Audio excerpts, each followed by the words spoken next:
Hello friends, आज हम बनाएंगे फटाफट बनने वाला मिक्स वेज पकौड़ा बहुत सारी सब्जियों के साथ। तो आइए देखते हैं कैसे बनता है। इसके लिए यहाँ पर मैं लूंगी एक आलू कटा हुआ। इसको मैंने अच्छे से वॉश करके छोटे छोटे पीसेस में काट लिया है। और इसमें ऐड करेंगे एक कटा हुआ प्याज, एक कटा हुआ टमाटर, एक कटी हुई शिमला मिर्च। इसमें ऐड करेंगे एक कटी हुई हरी मिर्च,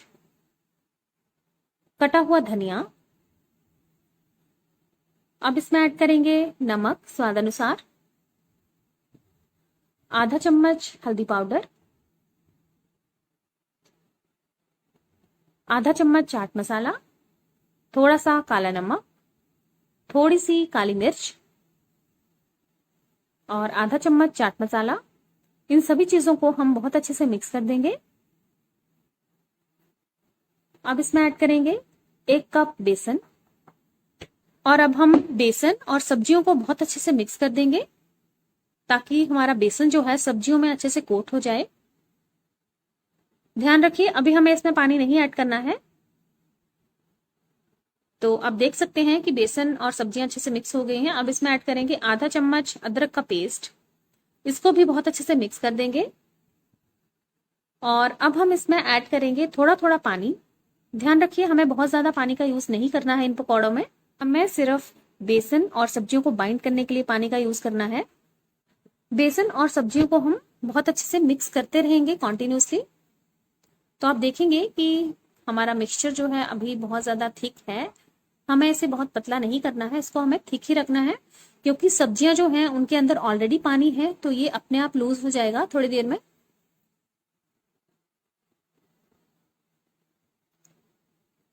मिक्स वेज पकौड़ा में बहुत सारी सब्जियों का यूज हुआ है, तो ये पकौड़ा जो है बहुत हेल्दी है आपके बच्चों के लिए। अगर वो सब्जियां खाना पसंद नहीं करते हैं तो उनको इस तरीके से खिलाएं। अब हम इसको 10 मिनट के लिए छोड़ देंगे रेस्ट करने के लिए और 10 मिनट के बाद हम अपने पकौड़ों के मिक्सचर को चेक कर लेंगे। तो आप देख सकते हैं कि ये थोड़ा सा लूज हो चुका है। हम इसको दोबारा से चला लेंगे बहुत अच्छे से और आइए इसको तलते हैं। तो मैंने यहाँ पर तेल को मीडियम हीट पर गर्म कर लिया है और अब हम इसमें तलेंगे पकौड़े। तो आप चम्मच की हेल्प से इस तरह से पकौड़े जो हैं वो फ्राई कर सकते हैं। ध्यान रखिए, इनको हमें बहुत ज्यादा तेज आंच पर फ्राई नहीं करना है। इनको हम पहले लो मीडियम हीट पर फ्राई करेंगे और इनको आप बहुत ज्यादा ओवर क्राउडेड ना करें। एक बार में जितने पकौड़े आए उतने ही डालें। तो पकौड़ों को हम पहले एक तरफ से अच्छे से क्रिस्प करेंगे लो मीडियम फ्लेम पर और जब ये एक तरफ से अच्छे से पक जाएं तो इनको हम पलट कर दूसरी तरफ से भी अच्छे से क्रिस्प कर लेंगे।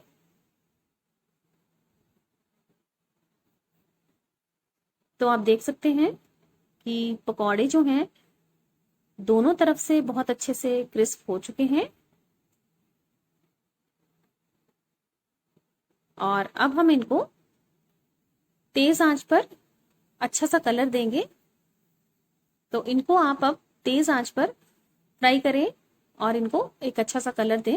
ध्यान रखिए, पकौड़ों को हमें शुरू में तेज आंच पर नहीं पकाना है। इनको आप लो मीडियम हीट पर पकाएं ताकि अच्छे से अंदर से पक जाएं और उसके बाद इसको कलर दें अच्छा सा। तो हमारे पकौड़े जो है हो चुके हैं। ये देखिए कितने अच्छे और टेस्टी लग रहे हैं। इनको आप सॉस के साथ खाएं। अगली बार मिलेंगे नई रेसिपी के साथ, तब तक के लिए टेक केयर, बाय।